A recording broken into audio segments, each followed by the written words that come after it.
Welcome to another episode of Big Risk Energy. I'm your host, Roei Samuel. I'm a serial entrepreneur, having founded multiple businesses, including one that I scaled and sold to a gaming company in 2018. I've been an investor for the last 5 years, and I'm super passionate about mental health and neurodiversity, suffering with severe ADHD and dyslexia myself. On this podcast, we talk to an amazing range of people, from academics to actors, entrepreneurs to investors, politicians, musicians, scientists, and everyone in between.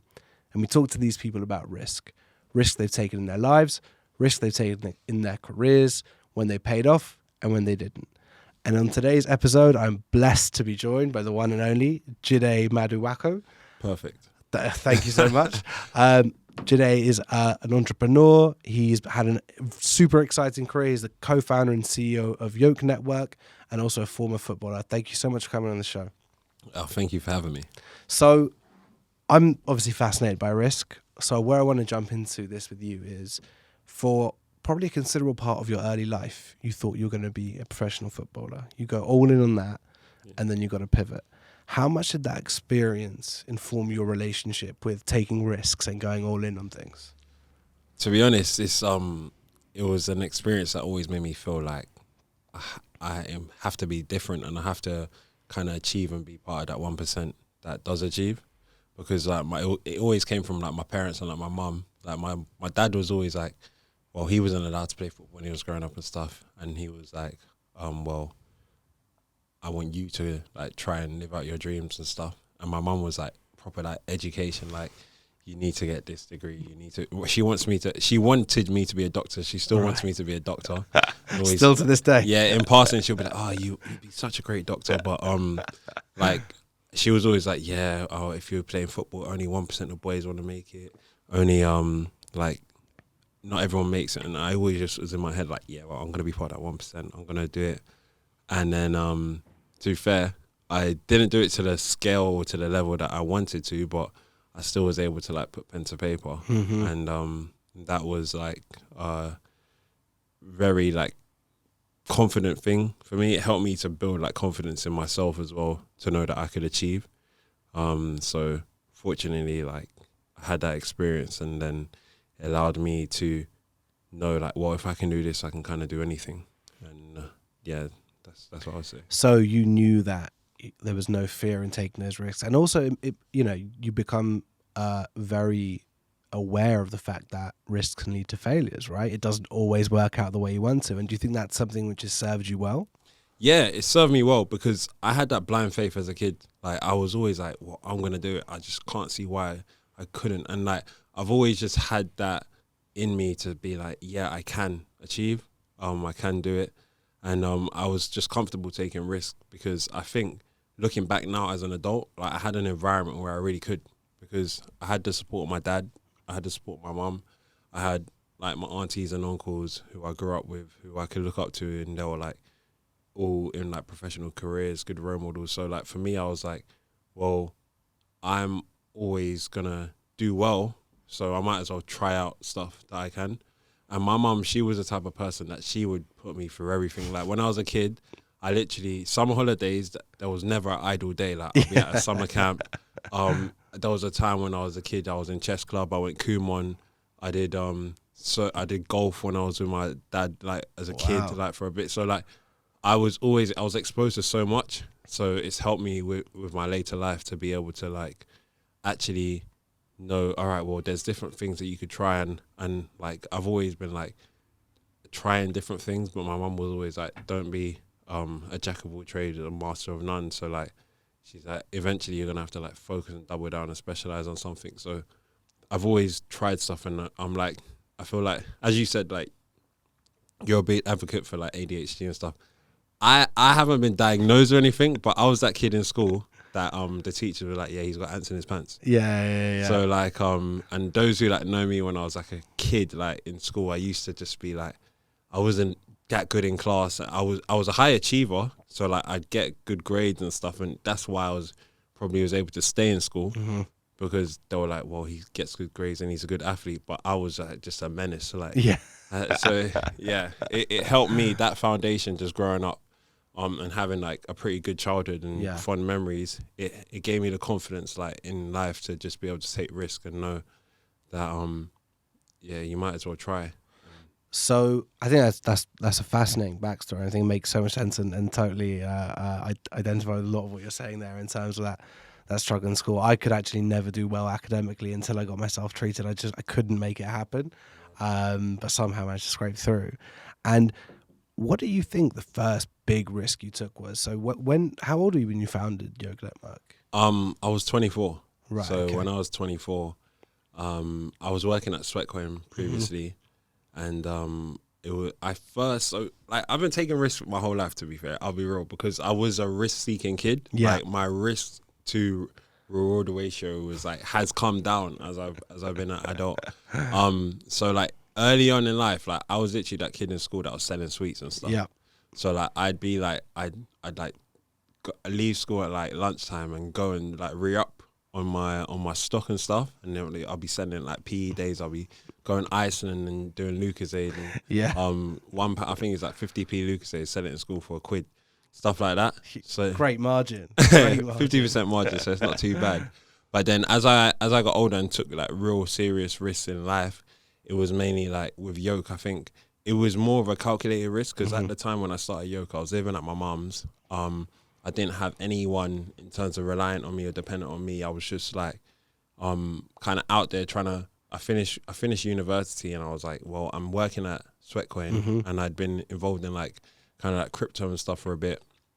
So I had enough like capital to just like say, all right, well, I'm gonna like take this leap of faith, because where I was working at Sweatcoin like had an exposure to like creators, and we were growing crazy. Like I think we were growing through like a lot of Snapchat pages, and we actually went from like, I think it was 1 million downloads to like 15 million downloads in like 7 months, all like Snapchat pages and stuff. So where I was working then, we were a small team of like 5-6 people. Wow, like so you were London. in super early. Yeah, like super early. Like I was like what the hell is this thing? Like, you know, and I'm a busy guy. Like, I'm proper busy, like in terms of like the way I am. Like I get obsessed with stuff like to a weird way. Like, so I was like up at 2 a.m. and we were going through these Snapchat pages, but because I wanted to learn, I'll speak to them. I'll be like, oh, why are you using Sweatcoin? Blah blah blah. Like I'll kind of be, and they'll be like, can you pay me early? Stuff like that. And I'll be like, I can't, but like if you guys promote a little bit more, then like I can. So I'll try and incentivize them to, and like kind of play games to like make them want to be more reliant on the product. But then at the same time, because we were startup, I had to do other roles. So like I was selling like Sweatcoin to advertisers so that we can like monetize the actual app itself. So I was doing a bit of like the social like growth, but then I was also like doing the sales and like learning about like the processes and stuff. But we were like super early. So I kind of felt within the team there, like the founders are phenomenal guys, and I got so much respect for them. But I felt that it wasn't my calling to be there long term, even though I wanted to, and I had a lot of enthusiasm, but I was so raw, like coming out of university, like doing like all these like little growth hacks, like these projects, crypto, all of that stuff, like before. So my main goal going there anyway was just to learn and like and understand. So then when I took the risk with Yoke, looking back, I'm like, why did I even have the confidence to do this with like Musti, me and him? Because like back then, I swear I didn't know what Net 30 was. I didn't know what like CPIs were. I didn't know like all of these terms and industry. So like taking that risk, I was like, well, I've literally sold to a client, and we got like we made like £10,000 in like 4 days from like driving grocery for this client. I think it was called like Scribd, which was like some audio app. And I did that deal, and then on the influencer side, because we were paying out creators on like a cost per install basis, like I was seeing creators get paid like 2k a day, 3k a day for like helping us to just grow, and they'll get paid per install and stuff. So I was like, yeah, there's a lot of money in this, but let me try to figure it out. So we eventually kind of did, and we did after we started Yoke, if anything. So yeah. And just going back to the experience with Sweatcoin there, so was that a risk? You know, obviously going to university and saying, well, I'm going to join a very, very early stage startup with barely any people. I mean, that's a risk in and of itself, rather than going down corporate grad scheme route, for example. The maddest thing about it is that I didn't, like, I'd hear people going on grad schemes and all of that stuff, but I genuinely was thinking, like, why would I want to go and just be like a number? And I've always thought, I was like, if I was ever going to work anywhere, I want to go into like the top level or like as high as possible. Cause I've seen it with football where like you see players who are playing at like elite levels and they're players in like the Premier League that are not even as good or as players in the like Championship or even conference, like, you know, like League One, League Two, non-league. But the difference is the consistency and the education and the learning. Like you get taught how to play Premier League football, but then lower down in the leagues you get taught how to play men's football. So it's like different things. So it's about what you get taught. So I was like, well, I want to go in and learn from people who are creating and leading, and that was my thinking going into Sweatcoin anyway. And I just was like, I didn't ever actually believe. Like, apart from playing football, I didn't think I was ever going to work for anyone. Yeah. So, like, it was actually, it's weird to say, but it was actually me kind of like an ego hit to go and work at Sweatcoin kind of thing. Yeah, I understand that. I totally understand that. Yeah, it's like, it's mad thinking about it. Like, now I'm talking about it, I'm like, rah, like, I feel completely, I don't know, I had that blind faith and I didn't really understand how the world worked, but I'm starting to figure it out now. Yeah, so. I mean, I totally understand that. When I started Real Sport, I was literally in my last year of uni, and I was like, what was I doing? Like, how did I have the confidence to do that? Like, but it's not.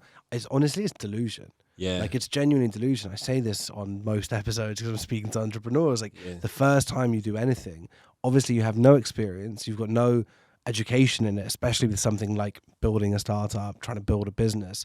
The only way to do it successfully is to go in with that blind faith, with that delusion, with that confidence, that self-belief, because, you know, you've got to go to that level to have any chance of making it work. Yeah, 100. So you left Sweatcoin, you're like, that's it, caution's the wind, I'm going to start. Did you know what you wanted to start? Did you know what Yoke was going to be? So when we started Yoke, we just wanted to create a platform for creators to be able to monetize their audience. Like, but it was like we wanted to give the upside because we thought that the value would balance out for advertisers, because as an advertiser or as a business, you want to grow new customers, and as a creator, you don't. Back then, it was completely different because, like, in terms of influencers and creators and stuff, there were creators who will post like and get 1 million views and get like no downloads, and that was a big issue for like advertisers at the time. Like there wasn't actually any guarantee, and people hadn't sussed out like, well, there's a way that we can actually get value, and the deals were like, so it was very, very early to an extent. And so like we were like, well, if creators get paid per download, then if they get like 1 million views and like 10,000 installs, they get the upside as well. Yeah. And advertisers, they get the new users, so it's perfect. So that was the initial vision when we started out, and since then it's just evolved into what we're kind of doing now. It's fascinating because out of interest, what year was that then that you founded Yoke? So 4 years ago, so it was like June 2018. Yeah, okay. Yeah. And it's amazing. So when I founded Real Sport early 2014, and this was literally at a time before people understood what online monetization of content was. Yeah. Like I remember there was a South Park episode which came out around that time where they were taking the piss out of YouTubers for being like, now how's anyone ever going to make money on the internet? Do you know what I mean? It's crazy how much the world's changed in 9 years and 4 years and all these things. But I remember one of our competitors, a company called Sports Lobster, they had paid Ronaldo a couple million to basically do a testimonial on the App Store, review description on App Store. Did nothing. Really? They did nothing. The thing about it is did nothing at that time because like it wasn't the same. So yeah, you know, it's just so interesting to see how it's evolved. Yeah, it's evolved completely, because I think now you could see how you would drive value. So like if that was me, and now I'll be like, well, if you pay Ronaldo, what you would want to do is you like use that content in all your ads, use it as social proof, and essentially use that million to essentially make you net savings in the future. Because if you say you work to Ronaldo, no matter what, you've got that credibility, you know. But he may not always drive the conversions, That was I it. don't know. I don't know. But no, but that's I think, a perfect example of it is, if you pay an influencer to do something, you don't know what you're doing with that content, and you can't be smart with how you amplify that. You can't be smart with how you distribute it. You can waste a lot of money, right? That's why you've got to be smart and have the right strategy. Yeah, and the thing is, what I realized over the years, and just when we were first starting, it's like if people got burnt by influencers, they were embarrassed to say like they had been burnt. So like you'd see like CMOs or like big companies, and they were like, yeah, we paid this creator like X amount and got nothing from it, but they'd be whispering it, like, and then when they're speaking to like the next agency or anything, they'll be like, yeah, well, it hasn't worked for us in the past, it doesn't work. But really and truly, it's like they weren't admitting to themselves that they didn't know the strategy, or it was just a thing that people, I think, their ego, like what happens is a lot in like advertising, what I noticed is like everybody has an ego to know that they're right, but at the same time, like there's so much to learn, so I think that's another reason why. And what do you think about the new technologies that are coming through, Web3, NFTs more specifically, let's say, the ability to reward creators in more meaningful ways? Is that something you guys are looking at? Is that something that's exciting you guys? Yeah, I think I see a future just in terms of with Web3, where anyone can derive value from creating content in some format.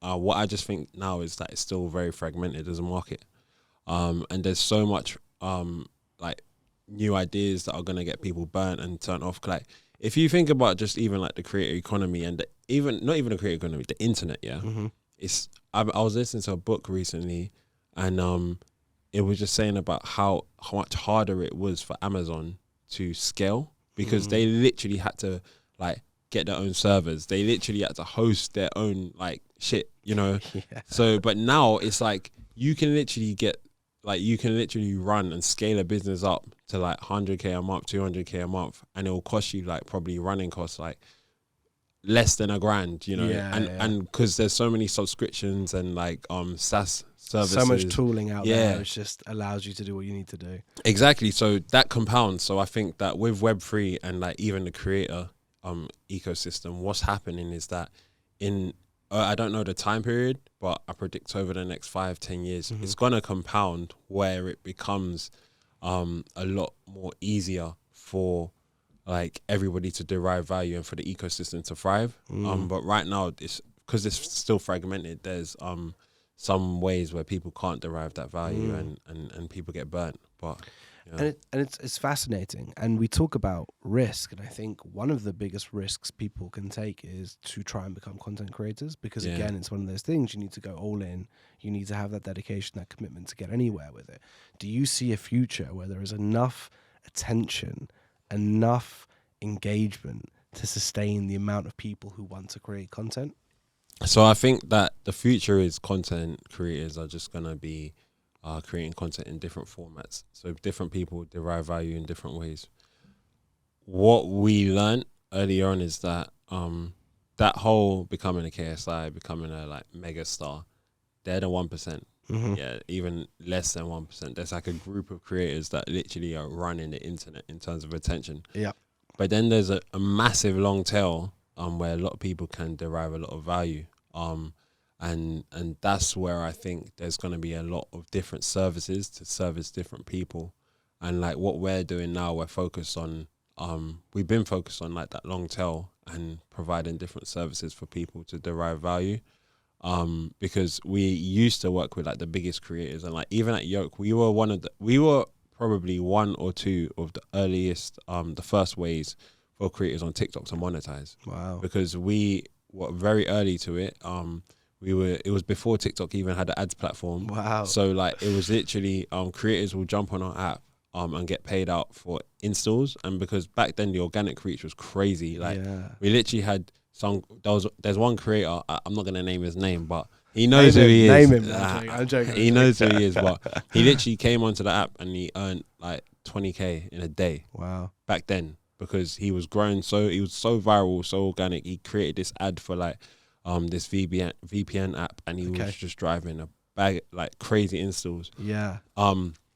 But then what happens is that when that organic content starts to get pulled back as TikTok is growing as a platform and it needs to monetize, and there's an ecosystem that they've built, then the organic reach gets limited, and the creators can't earn as much. And then when the creators can't earn as much, they want fixed deals. And when they want fixed deals as well, more advertisers come into the ecosystem, like the Nike, like Apple. Like I've even seen Facebook ads on TikTok, you know, like and they start to work with the creators. So that's why we moved towards like more the long tail and smaller creators, because we genuinely can help them. And we're not as much doing CPI and stuff anymore. We'll pay creators like flat fees and stuff, so because it's just a lot better and more value for them.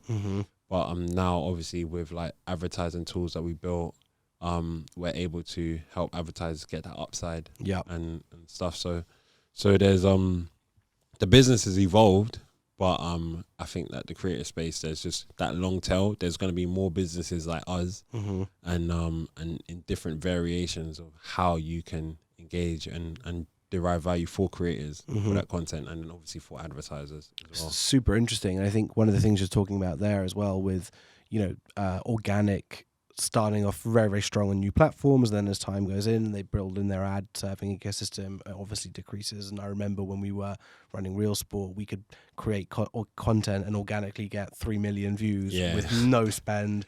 Obviously those days are well and truly behind us. So do you think, because you see TikTok come up, is it going to be new platforms that come up, or is it finally that transition to new technologies that allows people to say, you know what, we're not going to let it become so centralized in that way, or is that just a pipe dream? I think, to be honest, I don't know. I think TikTok's going to be around here for a long time. Main reason being is because they're in their infancy. Like, it's funny, we have this phrase that we say internally, because we've been literally on TikTok for like 3.5 years. Wow. Working on it. So obviously we work across other platforms now, other social platforms and stuff. But I tell the team, I'm like, we know more than staff in TikTok. Like, and I say the reason why is because we've been doing it longer. We've been focused on this specific problem, and we know, and we've done everything. Like, we built organic pages. Like the Wave House still has like 4 million followers, and that was 100% organic. Yeah. We've like driven millions of new users for like app and advertiser clients. So I think for TikTok specifically, it's going to be here for a long time, because it's like in its infancy and they're still growing out their service. They're still investing in like their ecosystem and trying to understand how to help advertisers more and like build out their platform, because the ads platform's like 18 months, 2 years old now. So if you compare that to like Meta and like Facebook, it's about 10 years old, their ads platform. So they got a lot of growth, but there's that.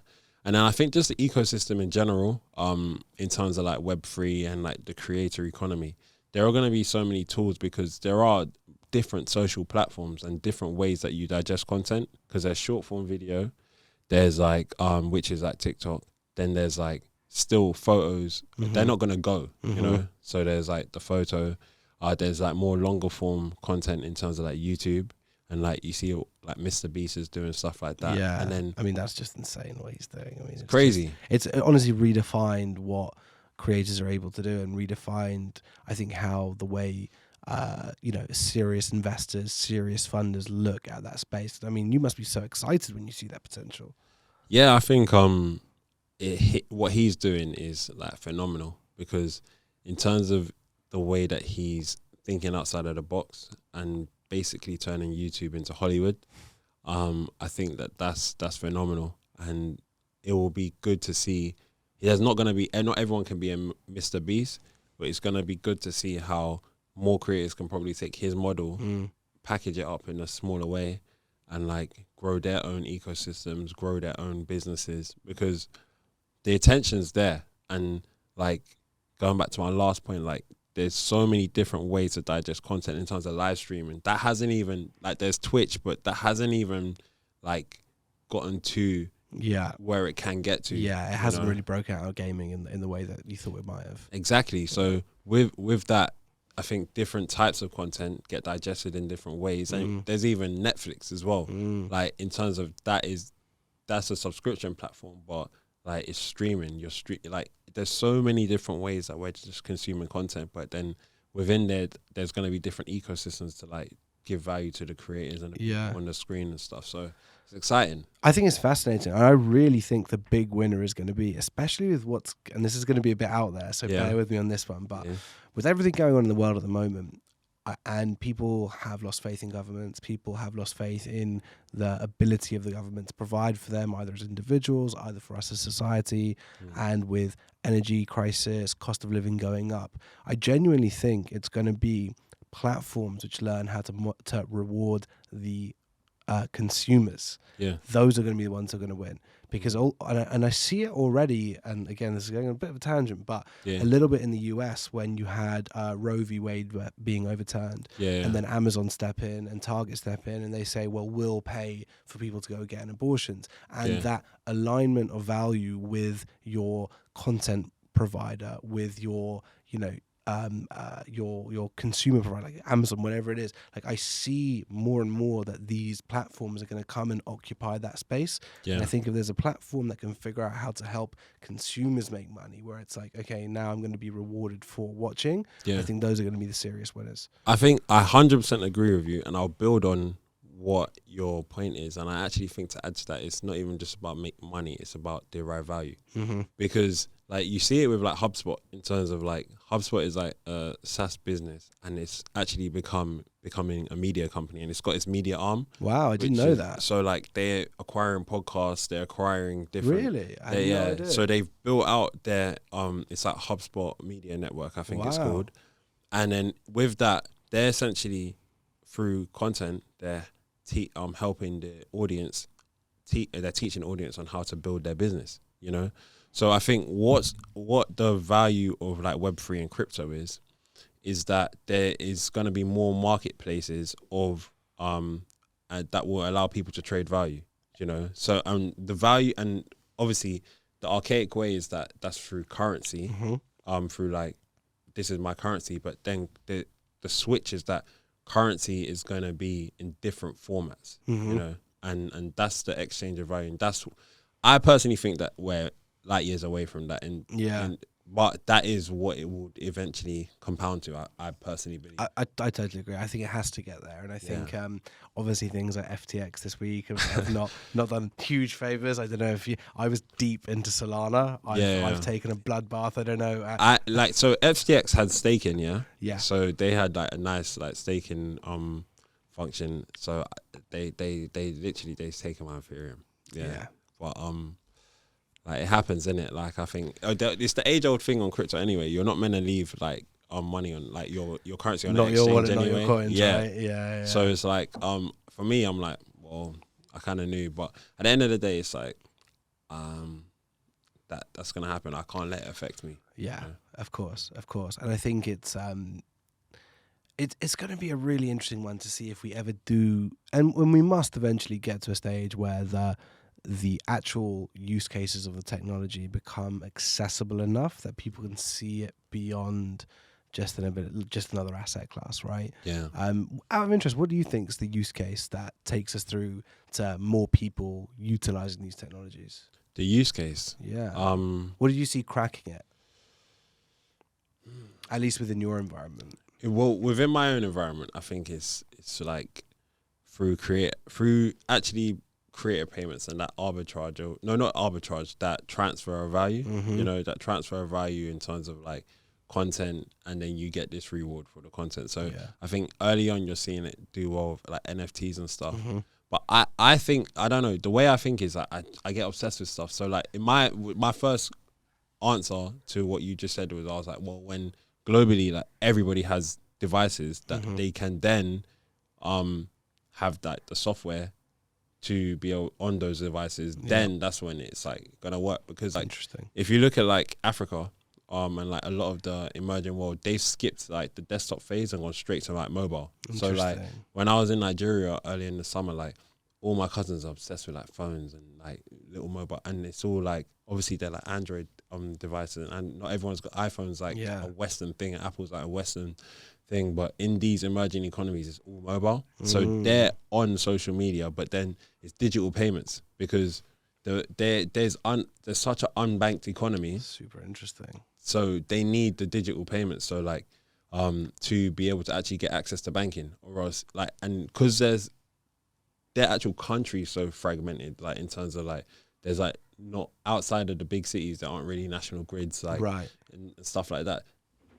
The only way that you can actually like transfer money is like probably going somewhere where you can get like Wi-Fi, or Wi-Fi is kind of more ubiquitous now, Mm-hmm. but actually having a mobile device, getting Wi-Fi, then you can jump on the internet, Mm-hmm. and then from that it's like digital payments. Like there's like, you know what I mean? So like we're so far away in terms of it globally, but I think it will pop early in like the big major cities, like in like London, New York. That's really, really interesting. Yeah. So do you think there's a chance actually then, if you can get that proliferation of technology to developing and emerging economies, that actually the adoption rates there are going to be even far better than they are here, because that's the only option? Yeah, the adoption rates are I think that it's gonna be more useful in societies that aren't our society. Because what we have this thing in the West where, and like in like London, in like these major cities, like a lot of us sometimes don't even go out, like London or out, or like you'll go from like London to New York to Miami to Vegas, you know what I mean, to like all these major cities, but you don't go to like my village in Nigeria, like Urala, you know, like when I was there, I was like, yo, like this is a different thing, like, you know, it's not like there's no Tesco's around there, you know what I mean? So like, when you get out, and that's majority of the world, so when you get out, you realize like, wow, like, because the economy is like 20 years behind, and like you can build the future here now. Do you know what I mean? Like instead of having to go through our process, you know, so the rules, the government, everything can be rebuilt for the future. That's amazing. So it's such an exciting opportunity when you put it that way. It's and I guess that's why there's so many amazing like fintech platforms coming out of Africa. Like I know Flutterwave, I think, was the first African fintech unicorn, right? Like, so it's a really, really interesting. We were at an event last night, and people were so excited by the opportunity of you know, doing business in Africa as well, and saying especially now that China has become much less business friendly, let's say, but it's really, really interesting. So I've got 5 questions that I ask every guest that I'd love to go through, not quick fire or anything. Cool. If you could identify the single biggest risk you've taken in your career, what was it and what was the outcome? I think the biggest risk in my career was I'd say it was starting Yoke. That's like the biggest risk, because I made sure that it was weighted for me to not be able to not do it, in the sense. So like I was like, well, I'm gonna just have to live off my savings. I'm gonna like have to like not have a job, like even the first 3 months as well, because I was in my mum's house, and I was like, yeah, mum, I'm off to work today, but I was going to WeWork to do Yoke, and then like when we first got our first client and stuff, and it was looking like we were going, they had some life. I was like, yeah, mum, I quit my job last week, but it was 3 months ago. So yeah, that was like the biggest risk, I'd say. That's amazing. And what stage was Sweatcoin at? Because Sweatcoin obviously was, you know, like sweetheart of the crypto community. I mean, that's we're not talking about just leaving any job.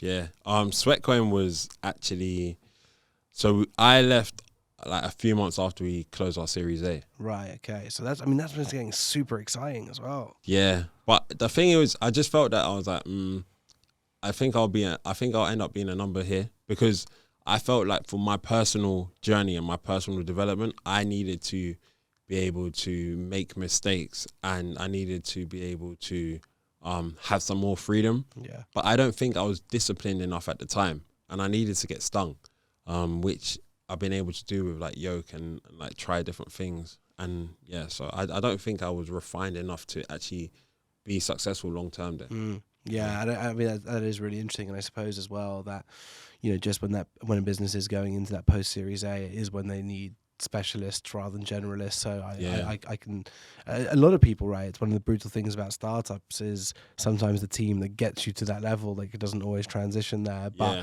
you got ahead of it and had bigger plans anyway. Yeah, it's actually interesting because like a lot of things that I didn't understand previously, they make sense now.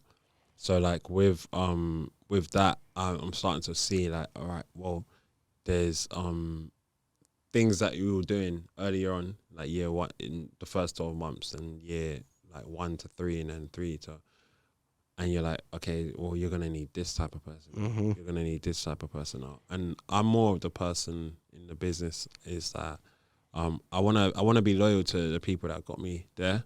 So it's like, how do you kind of help them to evolve? Mm-hmm. You know, and like obviously at a point there has to be changes and stuff. Yeah. It's about how do you communicate that? Yeah. How do you?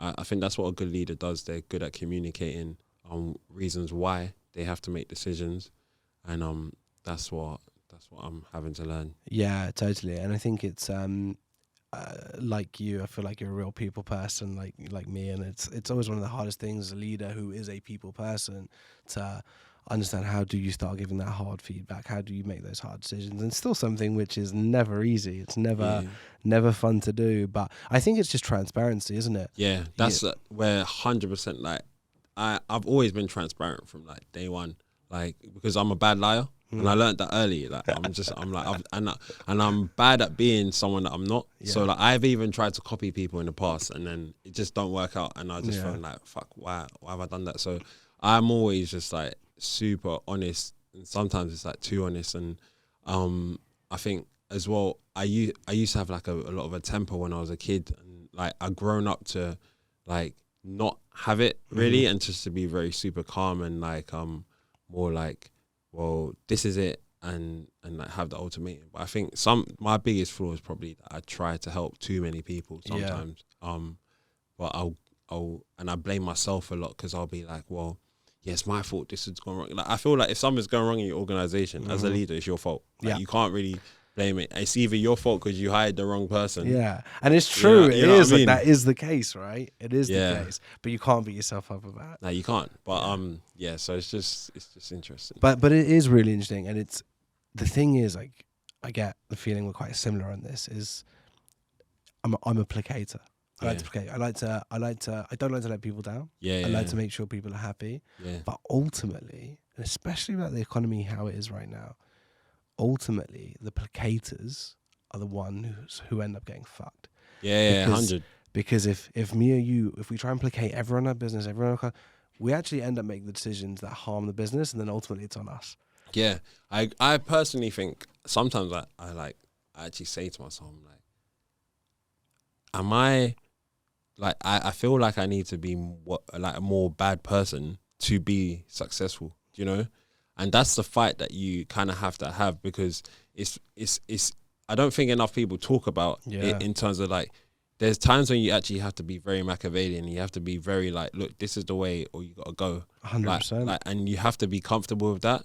And I think a lot of the people who have been super, super successful, there's going to be a story about like, this guy done me over, this, that. So I think it's about coming to terms with like, how do you do it, but how much do you care about other people's opinion? Because the further along you go, like even doing this podcast now, you may get an odd off comment, or you know what I mean, and you're probably looking at reviews, seeing that stuff, but you have to get comfortable with people not feeling your vibe all the time. 100%. You know, and that's what it is. The bigger you want to go in life, you have to be comfortable with negative opinions and people saying stuff that you don't agree with, and embarrassment, you know. And that comes within the organization as well. Just like you have to get comfortable soon with like being like, this is zero tolerance and stuff. And like I'm turning a knob and twist a knob, but it's a journey, it's a progress, and it's a process, and I just don't think that it's spoken about enough, you know. I agree. So, I totally agree. And the thing is, I spent too much of my life as a people pleaser, and then you realize no matter what you do, you can't please everyone. Oh, you can't. You know, so the quicker you can make the peace with that, just as you said, the quicker you can make the peace with that and realize that, like, I've had situations where, you know, I've treated people incredibly well at work, and for whatever reason it's not worked out. It could be 2 years down the line, could be a year down the line, and, you know, all of that loyalty you gave them, all that placation that you did, like, and it's like, as soon as they're no longer involved, all bets are off. Do you know what I Yeah. mean? Like they will throw everything you gave them back in your face, and you just realize, because that's what it is. Like, you know, it's we see it as our baby, we see it as that, but for a lot of people, it's not that, and it's so hard to manage those things. But it's like you said, more people got to talk about it. But Yeah. I think one of the mistakes that I used to make, especially with my last business, was I always called it a family.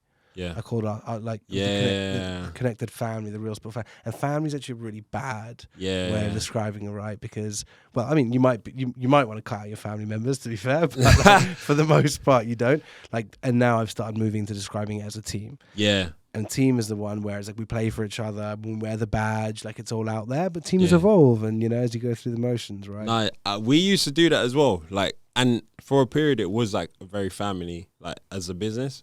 But I try not to say that as well, because I even like to have like a kind of like my own private life as well, because I realized that when the business is you and it's seeping into you too much, like you can't even regulate your emotions sometimes. Like if things aren't going bad on the dashboard that you're loyal to, I can't sleep. I'm up at 2 a.m., 4 a.m. and I'm just like, and it just becomes a cycle.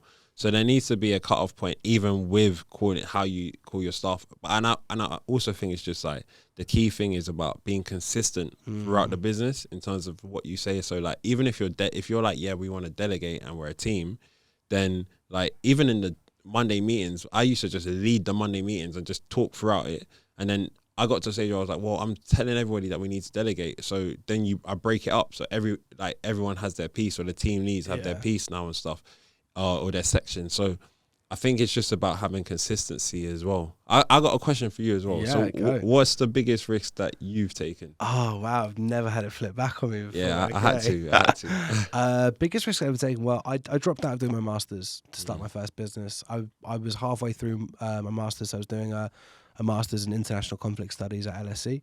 And I loved the subject. I did it because I'm super passionate. I wanted to be a diplomat. Realized I wasn't very diplomatic, so started this business on the side, and it was called Real Sport. It was this content creation toolkit, and we got to like 175,000 monthly active users within 3 months. Mad. So we're like, yeah, okay, we're really on something. And then similar sort of thing, had to tell my family, like, yeah, you know, that master's degree dropped out. So I think that was the biggest risk I took, but you know, can't ever look back and think like what could have been, because it's got us to where we are today. I wouldn't be here having this conversation with you. Do you think that one day you'll get back into politics? No, I think it's fascinating, but if there's anything that I know now in the real world is that, this is going to sound super controversial, but it doesn't matter who the politicians are, the system is the same.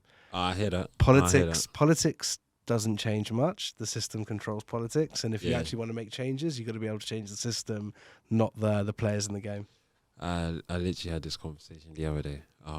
It's funny that you say that. Yeah. So you know, I think once you start getting into business, being a business owner, seeing what's working, seeing how the system actually works, you realize, okay, there's the way people perceive changes happen in society. Yeah. And then there's the ways that things actually change in society. So, you know, it's not all what it seems to be at times. No, 100%. It's like when you start to realize it's like Google has a lobbying department, and like all these big businesses have like these lobbying departments, and they're lining the pockets of and you're just like, man, this isn't spoken about. And I don't think that is, from a Machiavellian point of view, I understand why, because once you get into and you start to build a business, you realize that everybody has to have aligned incentives, and those come in different forms. So it just depends on the incentives, and stuff needs to get done. But I don't create the system in it. You have to kind of work your way through it. Yeah, and if you want to see a live example of how the system controls everything, is Liz Truss comes in. Don't get me wrong, I don't think she did an amazing job by any means, but as soon as she fucked with the markets, as soon as she fucked with the system, gone. 6 weeks. Rishi comes in, ex-hedge fund guy who's made 750 million, made a lot of people very, very rich, understand what the system wants, understand what those with money want and what they want to do. It's like, great, let's put him in. So you realize, you know, when they all own lots of shares in the same company and they all invest in the same, Yeah, I mean, we could go very, very deep. Yeah, we can go deep. I want to do another show with you, to be honest. No, 100. We should definitely do that. Because like I was literally speaking about it the other day in terms of like a lot of the NHS contracts, they are I think it's Theresa May's husband owns the consultancy. This is it. And look, I'm not saying what is or what isn't, but I'm just saying what I see. Yeah, You know? and Theresa May's husband was a shareholder in the weapons company of which we sold 100 billion worth of weapons to Saudi. Exactly. You know, these are not conspiracies; these are facts. Yeah, they're facts. So you know? yeah, it's the game is a game, innit? So we're gonna get kicked down in 7 minutes. I'm gonna try and blast through Cool, the last 4 quick questions. Okay, so if there's anything in your life that you would have done differently, what would it be? Nothing. Nothing differently. I think it's what it is about being more patient. So I think my learnings have taught me to be more patient, and that's it. I think I am where I am because that's the way the universe wanted it to be. But I have to just utilize the learnings that I've had from my ups and downs to create a better future. That's it. That's an amazing answer, to be fair. That is an amazing answer. Okay, what are you proudest of?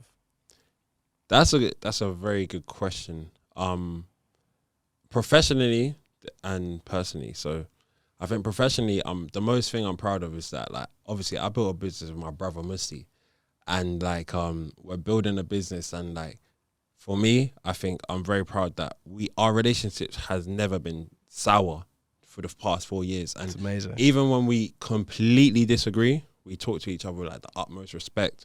And I think that's what I'm proud of within business, because you often hear like companies like they just go to shit just because the founders who are real friends, they mess up and they fall out and stuff. And I think me and him have an agreement in terms of like we never disrespect each other. We respect each other's. He's a Muslim. He's grew up in East London, different background. I grew up as a Catholic. I'm Nigerian, you know.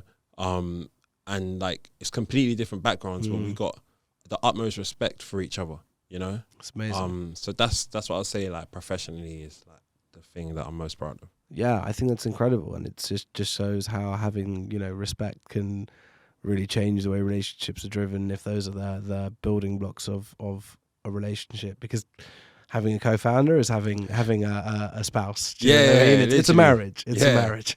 I always say I speak to my girlfriend, I speak to him, and I speak to my family. Yeah, and like it's the most. You know? And even my girlfriend and him are like number one. I'm obviously my parents, but it's just funny. Yeah, 100%. Okay, my second last question for you is: what does it take to be successful? Grit. That's it. I think you only actually fail when you give up. And like I always say to the team and stuff, like I'm a Nipsey Hussle disciple. Like I think I used to watch his interviews even before he passed and everything, and I was like, I used to listen to it like Victory Lap every morning before I went to the gym. Like every morning, like I used to like wake up to that. And he in the interview, I think in a Breakfast Club or something, they were asking him like what's the difference between me? He's like, I just didn't stop. And I think there's been times when we've been like, we wanted to give up. You know, we were like, yo, there's no hope with this. Like, we got, but it's grit, and that's it. Like, my mum always used to say to me as a kid, like, why did he get A star? Has he got 2 heads? And if I got like a B, she'll be like, why did he get top of the class? Has he got 2 heads? And I'll be like, what? And fortunately, I'm in a physical condition. I don't have the struggles that some people in society have. So with that, grit is the only thing that will get you to be the max that you can be for yourself. So grit and consistency, like those 2 things, and you will probably max out for what you can achieve for what the physical and the environmental things have given you. That's a great answer. I love that. All right, my last one for you before we end is 15-year-old you walks in the room right now. Yeah. What are you telling him? What am I telling him? I'll just be like, be patient, man. Don't rush, and just be patient, because if you're patient and you have grit and you consistency, then you'll achieve what you want to achieve at that time. It ain't gonna happen overnight. Jide, that was amazing. Thank you so much for coming on the show. I really appreciate it. Thank you.